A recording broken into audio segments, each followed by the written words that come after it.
Welcome to the Tech Ed Podcast, where we visit with leaders who are shaping, innovating, and disrupting technical education.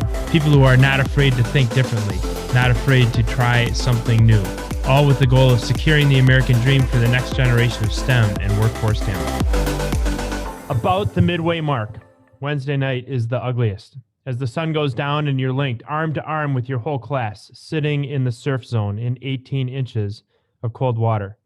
Waves crashing over you and rolling back into the surf. Your energy is at the lowest. Your morale is at the lowest. Instructors are taunting the class, pulling up in a four-door pickup truck, heated inside, full of hot coffee and donuts. Anyone that quits, hot coffee and donuts, right there. Those are the temptations. But I told myself, I'm going to finish this evolution without quitting. I'm going to get through this. So our guest today describes the toughest point of Hell Week during his basic underwater demolition SEAL training. BUDS is the initial training to become a Navy SEAL, and during Hell Week, the SEAL candidate is basically awake from Sunday to Saturday, with the exception of 2 hours of sleep permitted in the middle of the week. He says there's cold water, sandy. It's dark at night. You're carrying a boat over your head. It's meant to make people quit. Hello and welcome to the Tech Ed Podcast. I am your host, Matt Kirkner. We have a phenomenal guest for you today. It is my great pleasure to introduce former Navy SEAL who has done a tremendous number of things both before and after his service to our country. Bill Berrien, thank you so much for joining us on the Tech Ed Podcast. Matt, real pleasure to be here. Couldn't be happier getting a chance to talk about manufacturing and people and all the good things of the world. Thanks for that introduction. That was about 30 years ago, and an unrealized good time in its own regard. Absolutely. And it's just amazing, Bill, how much you have done in the 30 years since that situation occurred that we wrote that story about actually for Production Machining magazine last year, as we talked about getting through the COVID crisis. So we'll talk a little bit about that today, but I want to go back in time a little bit. You've got such an interesting career now in manufacturing, but your background didn't start in manufacturing, of course. You earned an undergraduate degree from Princeton University, then on to officer candidate school at the Naval Station in Newport, Rhode Island, then attending BUDS training, becoming a Navy SEAL, 3 successive platoons as assistant officer in charge of SEAL Team 4, officer in charge of SEAL Team 2, 18 months as aide-de-camp to the commanding general of Joint Special Operations Command, and later you earned your MBA from Harvard University. So I have to ask, Bill, how does a former Navy SEAL with a business degree from Harvard find an interest in manufacturing? Well, Matt, it's been quite a journey, but honestly, I'll say it started out in the SEALs, and I just loved the small unit leadership, the team, the SEAL platoons being composed of these hard-charging individuals who are individually creative and collectively resilient and mission-focused. I like that leadership side of life. So I served almost 9 years, got out in 99 when it seemed like the private sector, the civilian world was changing. You had the dot-com boom going on and, relative peace in the world, and, hopped out after about almost 9 years to explore the business world. So originally loving that leadership side of life, knowing that, the old saying goes, once you leave the SEAL teams, you spend the rest of your life trying to recreate the SEAL teams. And I saw a future path to business ownership and small business leadership as sort of an opportunity to fulfill that larger ambition. And once you have that ambition, to get there, you need to figure out the skill set so to be able to execute successfully, and then the capital piece. And when I had the opportunity to go on the hunt to acquire a company, manufacturing, I like having a physical product going out the other side. I liked the collective engagement on making something, and frankly, I grew up on the East Coast, and coming to the Midwest, manufacturing is a center of excellence and such a century plus legacy here that it made a ton of sense. And today you are CEO of Pindel Global Precision, which is just an iconic precision machining company located in southeastern Wisconsin, doing some amazing things that we're going to talk about over the course of our time today with Bill Berrien. Bill, I want to chat a little bit about persistence. Now, you and I have known each other, I don't even know, 10, 15 years, maybe something like that. And you shared a story with me one time about becoming a SEAL candidate. You had to work at becoming a candidate to begin with. I remember a story about running on the beach in combat boots. That's just always stuck with me. Can you share that story with our audience? And then also maybe draw some parallels between that experience and the challenge of running a manufacturing company like Pindel Global Precision? Yeah. So when you say you are going to go into the SEAL teams, you have that ambition, you got to sort of plan for it. There was a whole lot of training that I had to figure out and then execute to do. The really interesting part is that the SEAL teams, or special operations in general, is characterized by small, highly cohesive, highly trained teams enabled by advanced technology, striving to accomplish outsized objectives.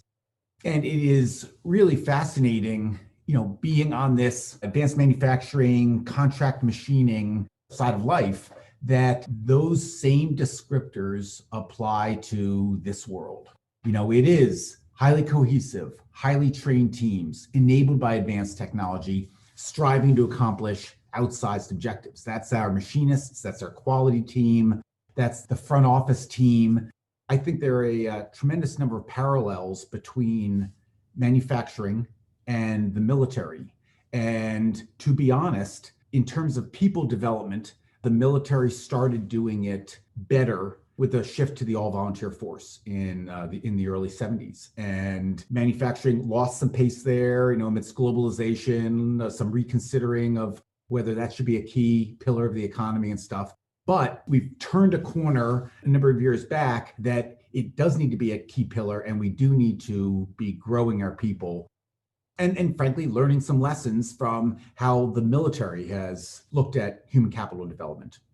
So certainly turning a corner in the way that we look at developing our people within our organizations. And I know we will continue to explore that topic and how that mirrors your experience in the military, Bill, during the course of our discussion today.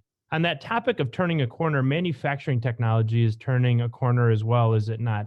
And I remember about 2 years ago, I had asked you to weigh in on a question I was presenting to a group of technical and community college deans.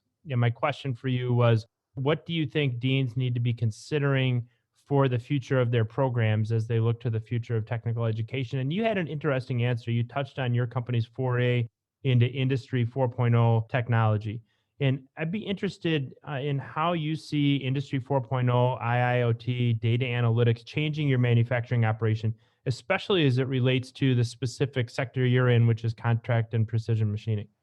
Yeah, I think, Matt, that Industry 4.0, IIoT is absolutely central to where advanced manufacturing is going.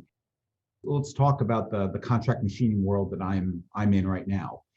There is a digital thread which weaves through all of the elements of manufacturing.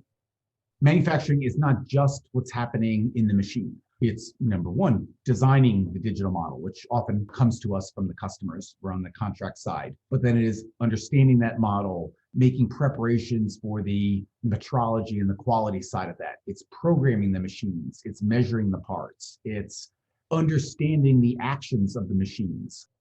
What's causing parts to not be made incorrectly? What's the cycle time, the efficiency? To date, each of those components of the digital thread are seeing high levels of digitization individually. The real opportunity for the future and the opportunity for companies in advanced manufacturing is to develop the talent, to develop the capabilities to, exploit and take advantage of and further weave that thread between the elements of manufacturing. And that's where you get just this incredibly high need for the team members to have data analytics skills, to have critical thinking skills, to have creativity. And both the individuals that have those skills are able to develop them, and the companies that encourage them and foster them, I think are going to sharply differentiate in coming years and decades. So really the competencies of our teams, that's going to be a key element of adopting Industry 4.0 in advanced manufacturing technologies. I certainly couldn't agree with you more on that topic. And it really starts with the employee coming into the manufacturing operation and learning about the operation, learning about manufacturing. But in so many ways, it starts sooner than that. What they're learning in high school, what they might be learning in a a technical college program. As you see it, Bill, what new skills and competencies will today's tech ed and STEM students need to be successful as manufacturing technology continues to evolve toward Industry 4.0? Well, Matt, without a doubt, data analytics skills. Just harp for a few seconds on a finding that I had at a local high school. It's a high school we worked very closely with. In fact, we collaborated with you on introducing some advanced training technology to them. But I said to the curriculum team there, I said, at what point is a high school student exposed to Microsoft Excel? Which in the business world it's like air. It is everywhere. It is essential for data analytics. And it's interesting, the answer came back. They couldn't answer it right away. So they did a little bit of research and they said, we looked at your question, and the first time, and frankly, the only time that a high school student is exposed to Microsoft Excel is AP statistics. Curriculum-wise, that's the first exposure to the student. And you think of what a small percentage of a high school graduating class takes AP statistics. And yet that is, one of Wisconsin's top high schools. In answer to your question, we can think about all these complex ways to analyze data and such, but if you're not giving students or even right out of high school that exposure to even Excel, you're challenging your path significantly. So your experience with your high school didn't end there. And I think, first of all, Bill, that's a really interesting observation. And I think about in my 20 some years of manufacturing, how ubiquitous Excel is. And I mean, you're right. I mean, hourly, you're in a Microsoft Excel spreadsheet. And to think that we're waiting that long to expose students to that tool in high school, and to your point, a really narrow sliver of the students that even get exposure to it, that's just fascinating. You didn't give up at that point, though. You built a really, really good relationship with your local high school. And Pindel Global Precision has been a great leader in its commitment to your local high school CTE program and your STEM program. Tell our audience why that is so important to you and why you've made the investments in building that relationship with your local high school. We like to be, number one, good citizens in the professional community on boards, MATC Advisory Board and MSOE Industry Board. But additionally, good citizens in the civic community. And a partnership with the local high school, frankly, represents both, that you are contributing to students' education, exposure, the awareness of advanced manufacturing and the potential it offers. But then you're also making this investment in a skill set for them that I think is going to bear fruit for potentially decades. So it was a great opportunity to contribute towards machines that work and a course around that, as well as contributed data, manufacturing data, to a simple data analytics course that the high school is hosting. There it is, data's free. We changed some pricing and made it less, so there wasn't a confidentiality risk, but for the students to have real data that they could work with and do pivot tables and all of that was surprisingly powerful. And I think your example is just a great one of how many different ways we can support a local school district. Certainly with our treasurer, financially supporting programs and tech ed programs are not inexpensive to run and to run well. And you've been supportive in that way, but also in terms of, as you mentioned, providing data and also providing input and feedback on the program. And really, when we see those types of partnerships created between industrial employers and educators, it is really, really interesting to see what can result. Now, I know because of your spending time in technical education, you have some unique perspectives about tech ed. One of the things we love asking our guests on the Tech Ed podcast is, if you could change one thing about technical education, if you had one wish, what would that one thing be that you could change about tech ed? From my perspective, as a business owner, as a citizen and a concerned human, the one thing I would change is to make technical education accessible and encouraged well beyond post-high school, post-college, and into that period when individuals are older than 25. I like to debunk perceptions. And the three perceptions that I debunk are, number one, that the 4-year degree is the sole cradle of human dignity. I do not believe that should be the case. I do not believe that is the case. Number two, that what we learn in the first 25 years of life is going to carry us through the next 50.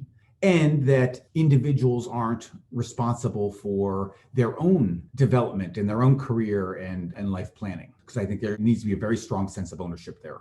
And I love the idea of people taking responsibility for their own education. It's not about waiting around for somebody to provide that opportunity for you. It's about raising your voice, asking for training, seeking out ways to continue to hone your skills, gain additional competencies, and playing off of our discussion around Industry 4.0, as advanced manufacturing technology continues to progress, it's going to be more and more of a challenge for incumbent workers, people already in the workforce, to make sure that their skills are sharp. And so it's certainly incumbent upon the individual, as you suggest, to commit themselves to lifelong learning, to commit themselves to continuous learning, and to open themselves up to opportunities as they're presented. With that said, I also know that you are a huge believer in providing continuing learning opportunities for your own workforce, and that you've invested in that. You have written grant applications that, by the way, have been successful and have secured funding to aid your organization in providing training to your incumbent employees. Why is it so important for incumbent workers, especially in manufacturing, to continue their learning and training? At Pindel and I have a fundamental belief that everyone wants to have a profession, that a profession should not be the sole province of the traditional white collar workforce, lawyers, doctors, accountants, but instead everyone wants to have a profession. And by a profession, it is something that is valuable. So what you devote your time to does accrue value. And as you get better at it, more value will accrue to you. That it is enduring. So not here today, gone tomorrow. That's something that's going to have ongoing value, and that it be transferable. Much like if you were an accountant working in Milwaukee and you moved to Cleveland or you moved to another accounting firm, that professional certification credential go with you, and that you have as much value in Cleveland or at another accounting firm.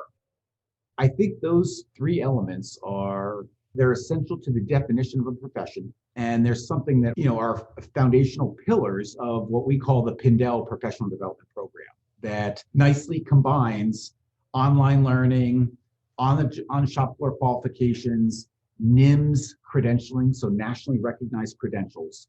And we have 6 levels of CNC machinists, 6 levels of multi-spindle machinists, quality technicians, industrial maintenance technicians with overlapping pay bands and such. The mission there is we're providing the path, the structure, and the tools, initially requiring, the first 2 levels and paying for the individual's time to develop those skills. But then after that, it's somewhat up to their initiative to pursue those additional credentials. And with that comes the rewards of more pay and additional rewards and responsibility.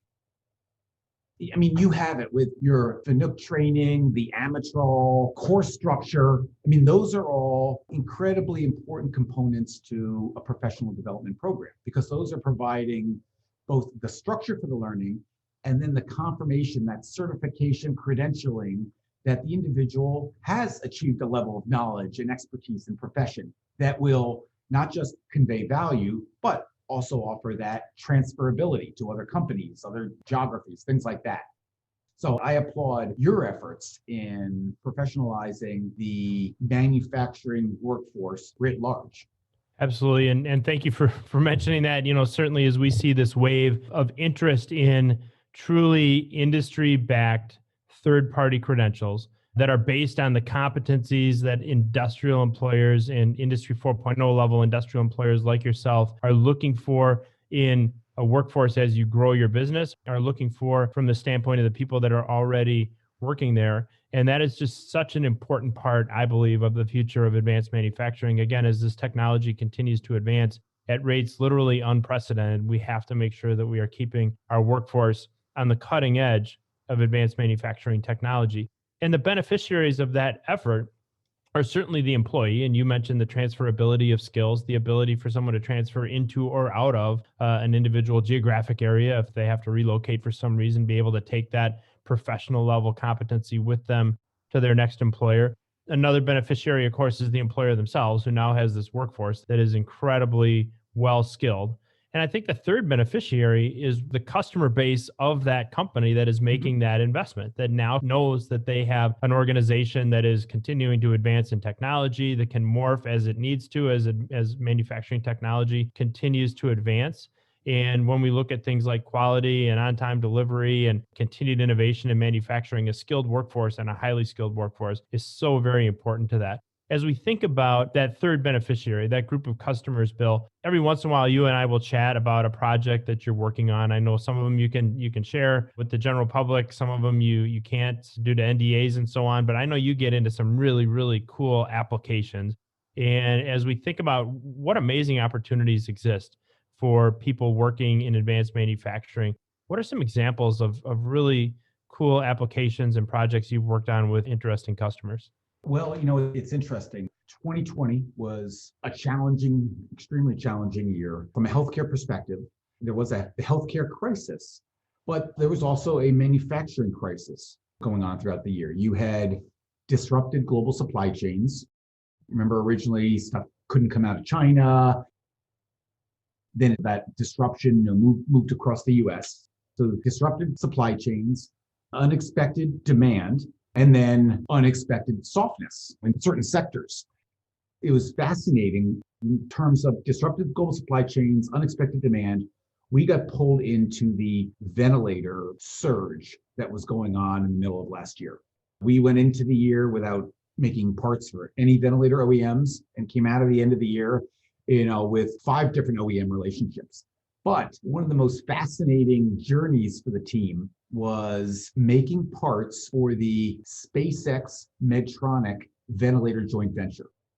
Medtronic had this very advanced ventilator with a valve called or the acronym PSOL valve, which is an extremely sophisticated valve within their ventilator. And as we understood it, they could not make these valves at scale, and yet they're getting orders over the transom to fill the stockpile, out to hospitals, all of that. And so at Elon Musk's initiative, SpaceX stepped in with their valve propulsion team to come up with ideas and partner with Medtronic to scale this very, very sophisticated ventilator. And we turned out to be the provider to SpaceX of the 4 most difficult, most challenging components to go into that valve assembly. These 2 seats and then 2 poppets that had surface finishes less than a micro inch, and then flatness callouts that were unbelievably difficult because these parts were supposed to be mating repetitively inside the ventilator and sealing and such. And so it was a fantastic journey for the team because we were making these parts complete on our Swisses. So we, had to go through that whole manufacturing, design flow. We were leveraging outside vendors for some post-machining lapping, outside for passivation. So in answer to your question, it was really a fantastic journey to help Medtronic and SpaceX make these at scale. And we were making POs for 7,000 pieces of each, where before, maybe they were, only capable of sort of making in the hundreds. So SpaceX and Medtronic did a nice victory lap on that whole effort. It was great to be a part of that. And what a surprise that Bill Berrien's company would be chosen for you said, most challenging and most difficult part. Challenging and difficult has never been something that you have run away from. Bill Berrien, the CEO of Pindel Global Precision and former Navy SEAL Team Commander, is our guest on today's episode of the Tech Ed Podcast. Bill, I know that so many of the lessons you learned during your service to our country about moving quickly, about precision operations, about teamwork, played into that story that you told us and the opportunity to engage with a company like SpaceX and a company like Medtronic in a really, really important effort. I know how important that is to you, and I know that those lessons you learned were the building blocks for being able to move that quickly in manufacturing. Now, you recently introduced a new concept, a new initiative called PRODx, and I think it plays into those things that you just shared in terms of how to move quickly in the world of manufacturing. Share with us, what is PRODx and how does it play into the business strategy of Pindel Global Precision? Yeah, thanks, Matt. I think the challenges of 2020, and we talked about the manufacturing crisis, in addition to the healthcare crisis, presented challenges, but they've also presented insights and opportunities. And some of those insights in the middle of the year caused me to work through the balance of the year on a startup off to the side of Pindel. It launched at the end of 2020. It's called PRODx. So it is short for Production Expediting Technologies. A little bit of a hack tip to SpaceX, space exploration technologies, but this is Production Expediting Technologies. What I did was I put together a network of contract machining companies, much like Pindel, that are across the country, that are hyper qualified and hyper capable with excess capacity to provide a network solution, much like, say, Uber Black. Uber Black was professional limousine drivers with black cars who had excess time on their hands after their main client was delivered to the location. And Uber was created around that model of accessing that elite network of drivers to provide a premium on-demand solution to demanding customers. So PRODx, we've got this network of hyper-capable, hyper-qualified partners, and we position that to serve OEMs with some ultra-urgent hair-on-fire need. And the idea came when, middle of the year, again, a ventilator initiative, Ford got tasked through the Defense Production Act to manufacture all these ventilators. Well, their supply chain makes car components in the millions, and they did not have the supply chain relationships to make these ventilator components. So they actually reached out to our industry trade organization to ask them to quarterback among the organization's members who had the capabilities, who had the capacity, the willingness to make these ventilator components. We raised our hand and we were in that initial solicitation effort and all, but that's what sparked the idea of, okay, here we had something that emerged out of the blue to serve this Ford ventilator need, but could there be a standing organization, a standing company to provide that same solution? We founded PRODx on that basis. We, nicknamed it, and actually I've got the trademark for it, for Global Manufacturing's 911. Right now we're focused on the machining side. So if a global OEM buyer has some disruption in their supply chain or something went wrong or unexpected surging demand and their legacy supply chain cannot help them, and for whatever reason, we want to position ourselves as that call or that web click to be Global Manufacturing 911. Hey, contact us and we will make our network available to serve your needs immediately on the spot. And we launched that publicly, did a soft launch about a month ago. And then about a week ago, got our first customer coming through. Ultra urgent, someone disrupted, huge customer demand. We're soft launching it, but all the pieces are coming together. So it's nice. Fantastic. It'll be said of some leaders that they will, in the absence of a crisis, create one for themselves just so they have something to work on. In your case, you're not creating them. You're actively going out and finding them, right, so that you can continue to innovate, continue to keep your team busy with some really, really amazing initiatives, Bill. It's interesting on that point. I mentioned earlier, once you leave the SEAL teams, you spend the rest of your life trying to recreate them. And honestly, this seemed like a perfect way to recreate.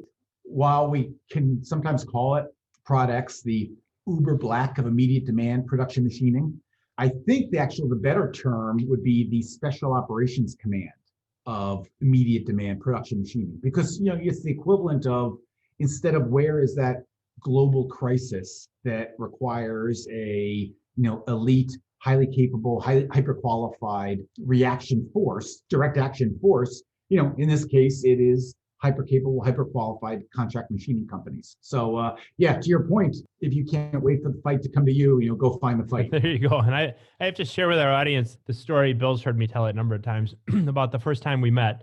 And it speaks to how ubiquitous your reputation and your reach is. This goes back, as I mentioned earlier, 10 or 15 years ago that we met the first time.